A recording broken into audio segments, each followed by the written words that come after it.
A budget for all Ohioans. This budget's about opportunity. It's just that simple. It is a budget that gives tax cuts to 98.5% of the taxpayers in Ohio. I am extremely happy with what has been accomplished in this budget. This week on the Senate Report.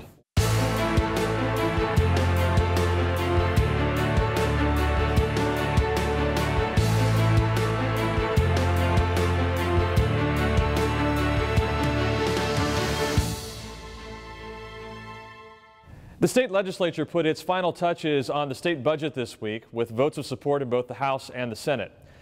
This budget has as its cornerstones one of the largest single-year personal income tax cuts in Ohio history, as well as the largest investment in public education in more than a decade. Later this week following the vote, Senate President Faber joined with Governor Kasich and Speaker Batchelder for a press briefing on the budget.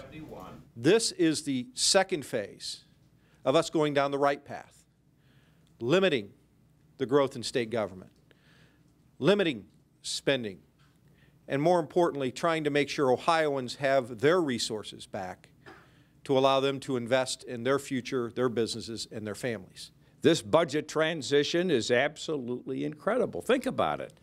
$8 billion, 18% of the state budget wasn't there when we were sworn in.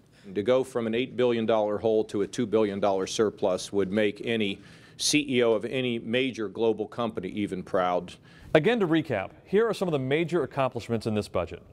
On tax reform, a 10% income tax cut for every Ohioan. Small business owners will receive a 50% tax cut on the first $250,000 of income. And for lower income Ohioans, we include a new earned income tax credit, which will help further cut taxes for 1.5 million Ohioans. In total, we're giving back $2.7 billion in tax cuts to hardworking Ohioans. On education, we increased spending by nearly $750 million. More than 2/3 of school districts in Ohio will see an increase in state aid. No school gets any cuts. An additional $250 million is spent on the Straight A program. That's designed to improve operational efficiencies and drive innovation in education in our schools. And we invest in early childhood education and K-3 literacy to ensure that students get the help they need early to develop strong skills.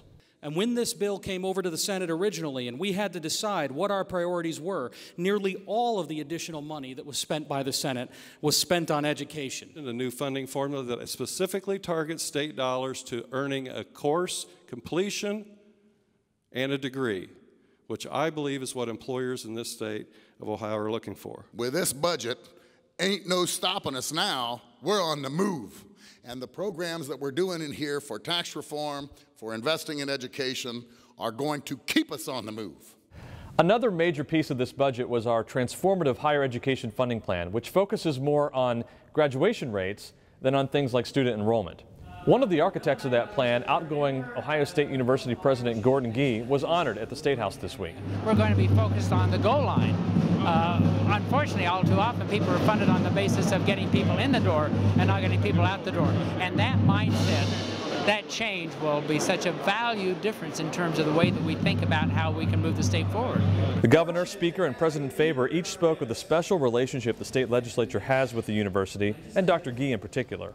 And each chamber presented Dr. Gee with a resolution honoring his commitment to education and service to the state.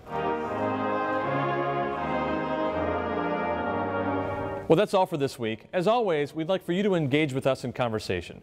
Visit us on our social media pages, Facebook, Twitter, YouTube, Instagram, at Ohio Senate GOP, or visit our website, ohiosenate.gov/Republicans. Thanks for watching.